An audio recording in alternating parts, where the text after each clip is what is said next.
और अब इसके साथ ही नाज़रीन आगे बढ़ते हुए आपको बताएं कि गुजरांवाला में ज़िला इंतज़ामिया के ज़ेर एहतमाम यौम पाकिस्तान तकरीबात का इनेकाद किया गया है।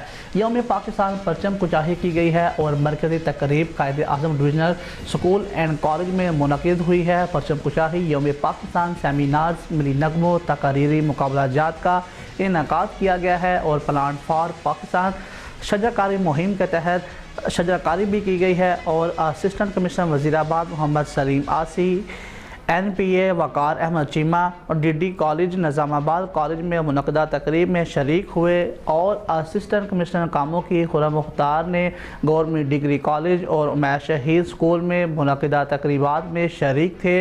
Assistant commissioner Nowshera Naveed Haider government degree college में तकरीरी मुकाबलों की तकरीब के मेहमान ख़ुसूसी थे। मेहमानों और तलबा ने यौम पाकिस्तान के तारीख़ी पस मंज़र और हसूल पाकिस्तान के लिए जदोजहद पर तकारीरी की गई हैं।